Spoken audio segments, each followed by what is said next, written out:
تو یہ ہزاروں سال سے یہ اپنے اپنی سوسائٹی میں جاپان سے لے کے کینیڈا تک کوئی انگریزی، کوئی چینی، کوئی جاپانی، کوئی عربی، کوئی زبان بولتا، بات بات کے انسانی گروہ، انسانی معاشرے ہزاروں سال سے ہر انسان کا اپنا ایک کردار ہوتا ہے جو اس نے ادا کرنا ہوتا ہے، اور ادا کر کے اس دنیا سے چلا جاتا ہے. اس کا انتخاب اس نے خود کرنا ہوتا ہے. طاقت والوں کا اپنا حکمران طبقہ وہ اپنا ایک چلاتا ہے، اور اس کی پھر جو نتائج ہوتے ہیں وہ بھی تاریخ میں لکھے جاتے ہیں، اور یہی قیامت کو حساب کتاب کا یہی سارا فلسفہ ہے. اب ایک تو راستہ وہ ہے جو میں نے نصرت جاوید سے بات شروع کی. اب اس راستے میں مشکلیں ہیں، اس راستے میں بے روزگاری ہے، اس راستے میں تانے ہیں، اس راستے میں یہ بڑا مشکل راستہ ہے. یعنی پیسے ویسے اس میں نہیں ہوتے، خوشحالیاں اس میں نہیں آتی. لیکن خوشحالی جو ہے وہ کیا صرف پیسے دولت کی ہوتی ہے، یا کوئی آسودگی ذہنی اور ضمیر کی بھی ہوتی ہے؟ یہ اب آپ کا اپنا انتخاب ہے. اسی صحافت میں یہی جو تاریخ میں دوسری طرح کا جو کردار ہے وہ بھی ہمیشہ سے موجود رہے ہیں ہزاروں سال سے. ان کی یہ جو مشہور ترین پاپولر جرنلزم کی مثال ہے وہ عمران ریاض خان ہے. عمران ریاض خان جو ہے وہ اب آج اس کی بہت اس کی یعنی شہرت یہ ہے کہ آج بھی ٹویٹر پہ میں ٹاپ ٹرینڈز میں وہ عمران ریاض خان شامل ہے. اور یقین کریں کہ وہ جس حالت میں ہے اس کو دیکھ کر کوئی ذہنی مریض ہی ہے جو کوئی خوش ہو سکتا ہے. بہت دکھ ہوتا ہے اس کو دیکھ کے، بہت دکھ ہوتا ہے. لیکن بات یہ ہے کہ وہ یہ دوسرا طریقہ، یہ عمران خان ریاض خان اکیلا نہیں ہے، یہ بھی پورا قبیلہ ہے، یہ بھی ہمیشہ سے رہا ہے. یعنی حکمران طبقہ جو بھی بس کہے اس پر آنکھیں بند کر کے پروپیگنڈا کر کے لوگوں کو اس پر یقین دلا دینا. اور یہ طبقہ جب اس راستے پر چلتا ہے، یہ ہر ہزاروں سال کے کردار ہے. میں صرف ایک کردار کا نام آپ کے سامنے رکھ رہا ہوں، عمران ریاض خان. کہ جب یہ وہ راستہ ہے، اس میں بڑی شہرت ہے، بڑی جلدی پیسہ بھی آتا ہے، دولت بھی آتی ہے، طاقت بھی آتی ہے، سب کچھ ہوتا ہے. ضیاء الحق کے اپنے عمران ریاض خان تھے، مشرف کے اپنے عمران ریاض خان تھے. تو وہ سب کچھ ہوتا تو ہے، لیکن اس کی پھر لمیٹیشنز ہوتی ہیں، اور وہ یہی ہوتی ہیں کہ جو میں پہلے بھی ایک دفعہ گزارش کر چکا ہوں اسی موضوع پہ، کہ جو لوگ پھر گھوڑے پالتے ہیں، گھوڑوں کا شوق رکھتے ہیں، اگر آپ نے گھوڑا بننے کا فیصلہ کر لیا ہے تو پھر وہ گھوڑا اگر بیمار ہو جائے یا گھوڑا ان کو نقصان دینے لگے تو پھر وہ گھوڑے کو علاج بھی کرنا جانتے ہیں، حتیٰ کہ گھوڑے کو گولی بھی مار دیتے ہیں. عمران ریاض خوش نصیب ہے کہ، لیکن اب اس میں دیکھنے کی بات یہ ہے کہ یعنی وہ تمام لوگ وہ جو دوسرے مٹیریل کے بنے ہوئے تھے، جو سیاستدان، اب نواز شریف نے جو یعنی نواز شریف مریم نواز کے خلاف جتنا جو پروپیگنڈا جھوٹا کیا گیا، نواز شریف نے عمران ریاض سے کہیں زیادہ مشکلیں دیکھی ہیں اٹک جیل میں. عمران ریاض خان سے کہیں زیادہ سخت مقدمے اس پر بنے ہیں. عمران ریاض سے کہیں زیادہ برا حال. مریم نواز ایک خاتون ہے، اس خاتون پہ جو سختیاں ہوئی ہیں، اس کی والدہ چلی گئی جیل میں، بے بسی جو اس نے دیکھی ہے، ان لوگوں کا مذاق اڑانا، ان کے خلاف پروپیگنڈا کرنا، اور جس کے نتیجے سیاستدانوں نے بھگتے. آصف علی زرداری مثال کے طور پہ، اور آپ نام لیتے چلے جائیں. اور صحافیوں میں بھی اس طرح کے لوگ ہیں، مٹیریل ہے. میں نے جیسے گزارش کی ہے، خاور نعیم ہاشمی ایک بہت بڑا کردار ہے، مشہور آدمی ہے، جنرل ضیاء کے زمانے میں کوڑے کھائے ہیں اس نے. تو یہ انتخاب اپنا کرنا ہوتا ہے. اب عمران ریاض کو اللہ نے جس طرح کنونسنگ ایک وہ اسکل اس کو دی تھی، وہ جس طرح یقین سے بات کرتا تھا، اور جس طرح اس کو شہرت ملی تھی، اگر وہ اس وقت یہ تمام باتوں کا خیال کرتا کہ جن لوگوں کے خلاف یہ وہ کر رہا ہے اس کے نتیجے ان لوگوں نے بھگتنے ہیں، وہ جھوٹے مقدموں میں جیل جائیں گے، وہ جھوٹے. اچھا، عمران ریاض کی وجہ سے نہیں وہ گئے، مطلب ہے کہ اس کارروائی میں عمران ریاض نے اپنا ایک حصہ ڈال دیا، بہت سے دوسرے لوگوں کی طرح. میں صرف اس کی بات نہیں کر رہا. تو جب آپ ایک جھوٹے پروپیگنڈے کا حصہ بن کے، جھوٹی حکمران طبقے کا ترجمان بن کے جب یہ کام کرتے ہیں تو اس کے نتیجے ہیں تو شاندار دنیاوی اعتبار سے، لیکن اس میں نقصان پھر یہ ہوتا ہے کہ آدمی کی رائے اپنی نہیں رہتی. اگر آپ اپنی رائے پہ کھڑے ہو جائیں اور یہ کہیں کہ ہم ٹکر کے لوگ ہیں، تو اس کے بعد جواب آتا ہے، اور جواب جب آتا ہے تو پھر وہ ہوتا ہے جو ہم دیکھ رہے ہیں. اب یا تو آدمی وہ مٹیریل ہو، پھر اس طرح کی باتیں کرے. اگر اس طرح کا وہ مٹیریل نہیں ہے تو پھر اس کو اپنی محدودات کا اندازہ ہونا چاہیے. دوسروں پر بات کرنا بہت آسان ہے. میں اپنی مثال سامنے رکھ دیتا ہوں کہ میں وہ مٹیریل نہیں ہوں کہ میں اس طرح کی گرفتاریاں یا شاہی قلعے میں جانے کی ہمت رکھ سکوں، یا اس طرح دیانتداری سے بات کرنے کی جرات کر سکوں. اب آتے ہیں تیسرے کردار کی طرف. تیسرا کردار ہے آصف بٹ. یہ ایک پرانے میرے آپ کہیے دوست بھی ہیں، اور میں ان کی عزت کرتا ہوں، وکیل ہیں. یہ پیپلز پارٹی کا ایک دیوانہ ہے. اچھا، دیوانہ مطلب اب یہ آصف بٹ وہ کردار ہے جو ذوالفقار علی بھٹو کے دور میں بھٹو صاحب کے خلاف رہا، خلاف کمپین چلاتا رہا فسطائیت کے دور میں. ڈنڈے کے بھٹو صاحب کی فیڈرل سیکورٹی فورس کے خلاف بڑھا اس نے جیل. لیکن جب جنرل ضیاء الحق آ گیا تو آصف بٹ ذوالفقار علی بھٹو کے ساتھ کھڑا ہو گیا. اس نے کہا کہ یہ جنرل، میں بھٹو کے خلاف تھا لیکن جنرل ضیاء نے جو اس کے ساتھ کیا ہے، پھانسی دے دی ہے، یہ غلط ہے. وہ جنرل ضیاء کے خلاف کھڑا ہو گیا. یہ میٹیریل اور طرح کا ہوتا ہے، میں بتانے کی کوشش یہ کر رہا ہوں. تو شاید ہی کوئی جیل ہے جو آصف بٹ نے نہیں بھگتی. قلعہ بالا حصار سے لے کے شاہی قلعہ لاہور سے لے کے کون سی وہ جیل ہے ایبٹ آباد کی اور بھاولپور کی، اور بھیانک جیلیں کاٹتا رہا.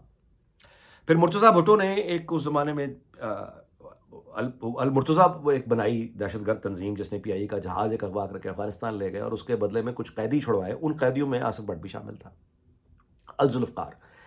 یہ افغانستان گئے، جا کے انہوں نے وہاں ٹریننگ شروع کر دی.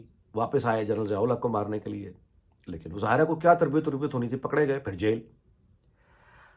خیر جنرل ضیاء منظر سے ہٹ گئے، بے نظیر بھٹو کی حکومت آ گئی. وہ سال 12 مہینے شاید آصف بٹ صاحب نے کوئی حکومت کا کوئی سکھ دیکھا ہو، لیکن اس کے بعد یہ پیپلز پارٹی کے بھی خلاف ہو گئے. 90 کی ساری دہائی انہوں نے اس طرح گزاری. پھر یہ وکالت شروع کر دی لاہور ہائی کورٹ میں. پیپلز پارٹی کے ساتھ مشکل میں کھڑے رہے، نواز شریف کے ساتھ جا نہیں سکتے تھے تو بس کھڑے رہے اور وکالت کرتے رہے. ابھی حال ہی میں خبر آئی ہے کہ اب پیپلز پارٹی چھوڑ کے اس شخص نے، آج کے دور میں جب ہر کوئی پی ٹی آئی کا پریس کانفرنس کر رہا ہے بندہ کہ میں بھی چھوڑ کے جا رہا ہوں، میں بھی چھوڑ کے جا رہا ہوں، میں بھی چھوڑ کے جا رہا ہوں، آصف بٹ نے پریس کانفرنس کیا کہ میں پیپلز پارٹی چھوڑ کے پی ٹی آئی جوائن کر رہا ہوں.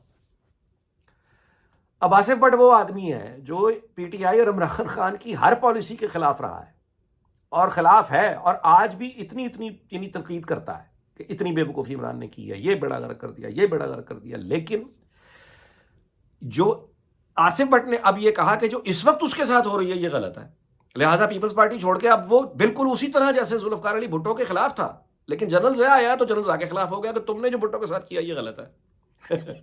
تو جو عمران خان کے خلاف تھا، اب عمران خان کے ساتھ جو ہو رہی ہے، تو اب پیپلز پارٹی چھوڑ کے P T I press conference کرتی کہ میں پی ٹی آئی میں جا رہا ہوں. عمران خان کے ساتھ جو ہو رہا ہے یہ غلط ہے. اپنا کرائے کا گھر ہے، اپنا گھر نہیں بنا سکا، بیوی بچے ہیں، ٹھیک ہے، بس گزارا چل رہا ہے. لیکن میں گزارش یہ کر رہا ہوں کہ تاریخ کے یہ کردار جو زندہ، میں نے آپ کو نام بتائے ہیں، یہ ہمیشہ سے ہر ہزاروں سال سے قیامت تک یہ معاملہ جاری رہے گا. یہ کردار آپ نے خود کے لیے کون سا اپنانا ہے یہ آپ کا انتخاب ہے. راستے مشکل ہوتے ہیں. یہ جو میٹیریل ہے نا، یہ کھڑے ہو جانا اور مطلب ہے جبر کے سامنے کھڑے ہو جانا اور پھر اس کے لیے تیار ہو جانا، اس کی قیمت دینے کے لیے تیار ہو جانا، یہ ہر کسی کے بس کی بات نہیں ہوتی. یہ اداکاری کرنا بڑا آسان ہوتا ہے کہ آپ فون کے سامنے اداکاری کر لیں، ٹی وی اسٹوڈیو میں بیٹھ کے اداکاری کر لیں، آپ ٹھنڈے اسٹوڈیوز میں بیٹھ کے اس طرح کی باتیں کر لیں کہ میں بڑا انقلابی ہوں یا میں یہ کر دوں گا، دوسروں کو دعوت دیں کہ تم یہ کر دو، تم یہ کر دو. یہ جب مصیبت آتی ہے اور جیلیں آتی ہیں اور بھگتنا پڑتا ہے تو پھر یہ حال ہوتا ہے جو ہم دیکھ رہے ہیں. تو اس میں یا تو پھر آپ کھڑے رہیں. اب اس سے بری قید آصف علی زرداری نے کاٹی، اس سے بری قید ذوالفقار علی بھٹو نے کاٹی جو عمران ریاض نے کاٹی. اس سے بہت بری جیل، انتہائی بری جیل نواز شریف نے ایک نہیں 2 بار کاٹی. کئی اس کا عرصہ بہت طویل ہے، 14 مہینے. نواز شریف کے صاحبزادے ہیں حسین نواز شریف صاحب، وہ مشرف کے زمانے میں اس کو اٹھا کے لے گئے. اس کو معلوم ہی نہیں تھا کہ یعنی اپیل کہاں کرنی ہے، وکیل کرے تو کیا کرے، گرفتاری یعنی کوئی مقدمے کی کوئی تفصیلات ہوں گی نا، کیا کہاں لے گئے، لاپتہ ہی کر دیا، اٹھا لیا، ختم. کہاں جائے انصاف کے لیے. ملاقات حسین نواز کی ان دنوں اپنے بچے چھوٹے تھے اس کے، تو ایک ملاقات مجھے یاد ہے، وہ رپورٹ بھی ہوئی تھی، اس میں بچوں چھوٹے تھے بچے، تو وہ بچے تھوڑی دیر کے لیے ملاقات کروائی گئی کسی گراج یا کمپاؤنڈ میں، اور وہ جب ملاقات 15 یا 20 منٹ کی ختم ہوئی تو گھسیٹ کے حسین کو واپس لے گئے اور اس کے بچے روتے رہ گئے. اور یہ اب یہ انسانی، یہ دیکھیں جذبات کیا ہیں، کیا کیا ان کے دلوں پہ گزری ہوگی. آپ کے بچے چھوٹے ہیں، آپ کو اٹھایا ہوا ہے، آپ کا قصور کوئی نہیں ہے، آپ کسی لینے دینے میں نہیں ہے، آپ کوئی سیاسی عہدیدار نہیں تھے، بس وزیر اعظم کے بیٹے تھے، اور آپ کی اولاد آپ رو رہی ہے، چیخ رہی ہے ملنے کے لیے، اور آپ اس کو دیکھ کے آپ کو اٹھا کے لے کے جا رہے ہیں. کیا دل پہ گزرتی ہوگی. نواز شریف، شہباز شریف، معلوم ہی نہیں تھا زندہ رہنا. اس زمانے میں مجھے یاد ہے جب یہ طیارہ سازش کیس چل رہا تھا تو شہباز شریف نے عدالت میں کھڑے ہو کے کہا تھا کہ اگر پھانسی چڑھانا ہے تو چڑھا دو. شہباز شریف نے کہا تھا. تو یہ جو ہوتا ہے نا سیاستدانوں کو گالی دینا یا ان کا مذاق اڑانا، ان کے خلاف جھوٹے پروپیگنڈے کرنے، یہ انسان کو ذہن میں رکھنا چاہیے کہ وہ اور طرح کا میٹیریل ہے. یا تو آپ اس طرح کا میٹیریل ہوں، اگر آپ نہیں ہیں تو پھر اس طرح کے پنگے لینے سے گریز کرنا چاہیے. بڑے بول انسان کے سامنے آ جاتے ہیں. بات طویل ہو گئی، ویلاگ بھی طویل ہو گیا. میں اس بات پہ آپ بات کو سم اپ کرتا ہوں. پاکستان افغانستان سے شروع ہوئی تھی بات کہ حکمران طبقے نے فیصلہ تو وہی کرنا جو وہ کر چکا. نصرت جاوید جو کر رہا ہے وہ تاریخ کا تقاضا اس سے یہی ہے کہ وہ توجہ دلا دے کہ یہ جو آپ کر رہے ہیں یہ غلط ہے، اس کا نتیجہ بہت برا ہوگا. اس راستے پر چلنے کا نصرت جاوید نے بڑی بھاری قیمت ادا کی ہے، آج بھی کر رہا ہے. لیکن آسودگی کون سی؟ بینک بیلنس والی، بڑے گھروں والی، فارم ہاؤسز والی، یا ضمیر کی آسودگی؟ اس کا انتخاب آپ نے کرنا ہے. اور دوسری بات کہ وہ سیاستدان، وہ مریم نواز ایک عورت تھی، خاتون تھی، جس کی میں نے بے نظیر بھٹو کے ساتھ جو ہوئی ہے، کتنے آسانی سے اسے گالی دی جاتی ہے، کتنی آسانی سے اسے شیخ رشید جیسا گھٹیا انسان کتنے ذلیل ناموں سے اس کو پکارتا رہا ہے.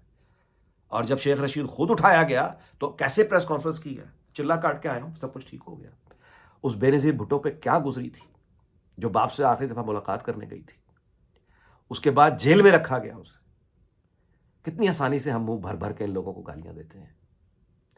سو اللہ تعالیٰ یہ بڑے بول بولنے سے، اس طرح کے معاملات سے ہم سب کو بچائے، محفوظ رکھے، ہم سب کو عقل سلیم دے، اور سب سے بڑی بات اپنی حدود اور اپنی لمٹس کا اندازہ کرنے کی صلاحیت عطا فرمائے.